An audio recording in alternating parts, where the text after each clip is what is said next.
Go. Can you turn the echo down a little bit? Oh, then they ain't gonna hear you. Okay, go ahead. If I keep hearing myself, I ain't gonna know when the sentence start. I turned it down. All right, ready? Yes. You ain't do no countdown. 5, 4, 3, 2, 1. All right. This is a segment on misconception of inmates. The first one is misconception of inmates are all illiterate. They feel like if you're in prison, that makes you dumb. That means you have no type of mental skills or to that nature. Number two, that inmates don't have a support system outside these gates. It's like they forget that we weren't born in here. Like we don't have the ability to reach out and contact our people and get them to do certain things, such as addressing ongoing issues we may have in here. Number three is that all inmates are predators and perverts. That's not really true. The whole population does not fit in that category. Now, it's a lot of them people like that, but all inmates ain't like that.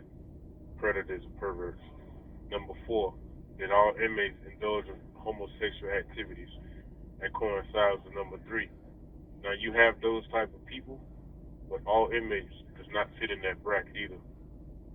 Number five, that inmates can't change the way they look at life.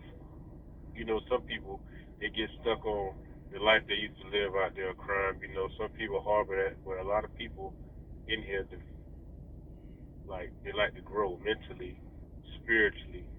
They try to transcend the way they think. A lot of people want to make something of themselves. That's why they try to get trades and stuff while they're in here. So they think that all inmates just have a one-track mind, like we don't try to change the way we look at life. Number six is that the inmates are children and needs to be taught down on for us to understand. They talk to you as if you're a child, thinking that's the only way you can comprehend what they're asking. So they just talk to you disrespectfully at times. Number seven, the inmates don't want to learn trades and skills that'll help them in society. You know, a lot of people inquire about what kind of trades or craft they can take while they're in here, but they don't give it to us. If they do give it to you, you got to fit a certain criteria. See, they don't think about those that got time, that can get their time back at any given moment, any given date, and wish to take these courses or classes. They feel like we really don't want to take them. Number eight, that inmates are scared of them because of their title. When they put their uniform on, they under the impression that inmates fear them because of what they do, because they don't retaliate on what they do. But they don't realize that a lot of times inmates are trying to either better themselves or focusing on getting out of prison, not being subject to this environment and trying to impress people.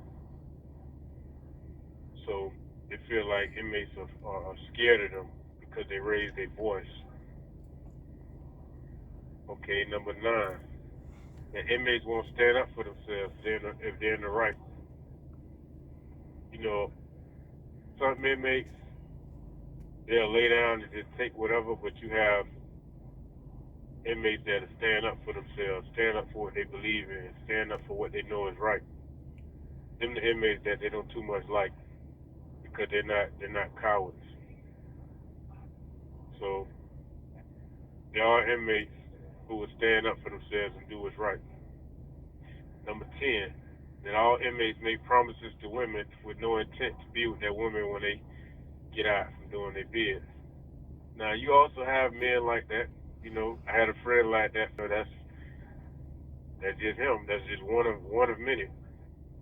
You know, a lot of people don't realize that you have genuine people in here that's a man of their word, that have good intentions to do what's right. They don't just tell lies. They speak from the heart. Most do. Not all, but most do.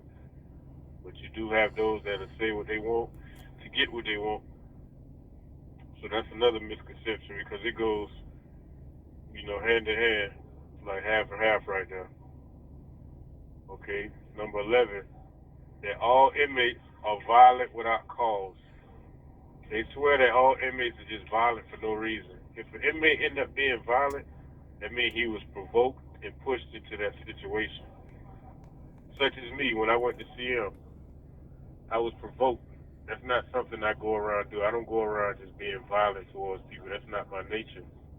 But that can be a man's nature if he's forced into that type of situation. And number 12, the misconception of inmates that all inmates are lazy. They think we lazy, but they don't give us nothing to do in order to be active.